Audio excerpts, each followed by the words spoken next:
कसला समर्थ रामदास? काय समर्थपणा दाखवलाय? लग्न मंडपातून पळून गेला, हा काय समर्थपणा आहे का रामदासाचा?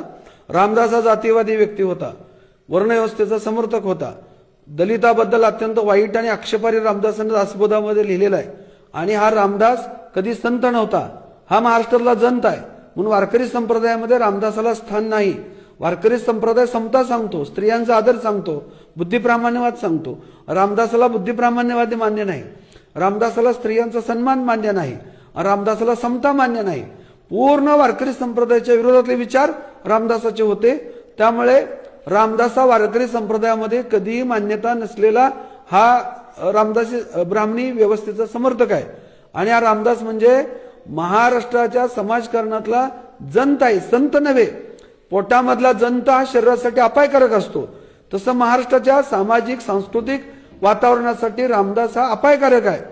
त्याला काढला पाहिजे. जसं जंत आपण औषध गोळ्या देऊन काढतो, तसा रामदास सुद्धा महाराष्ट्राच्या सामाजिक सांस्कृतिक जीवनातून हद्दपार केला पाहिजे.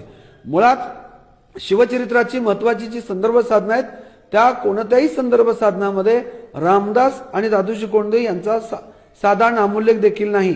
शिवचरित्राची अत्यंत महत्वाची संदर्भ साधनं जयदेशकावली, शिवभारत, राधा माधव विलास चंपू, परणाल परतग्रहण आख्यान या कोणत्याही ऐतिहासिक समकालीन संदर्भ साधनामध्ये रामदासाचा आणि दादूजी कोंडदेवचा साधा नामोल्लेख देखील नाही. तरी देखील रामदास आणि दादूजी कोंडदेव शिवाजीराजांच्या गुरुस्थानी का आणतात?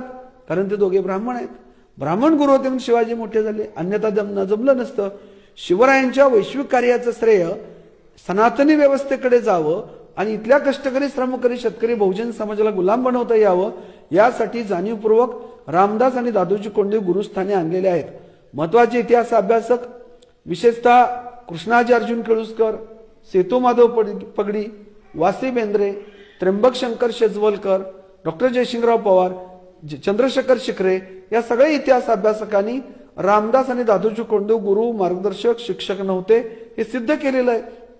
आणि विशेषतः महात्मा ज्योतिराव फुले म्हणाले, ज्या पद्धतीनं माशाला पोहायला शिकायची गरज नसते, तो उत्स्फूर्तपणे पाण्यामध्ये पोहायला शिकतो, तसं ज्या शिवाजीराजांच्या पिढ्यानपिढ्या तलवार चालवतात, आई सुद्धा युद्धकलेमध्ये निपुण आहेत, तर त्या शिवाजीराजांना कुठल्या रामदासांनी किंवा दादूजी कोंडदेवांनी शिकवायची गरज नव्हती.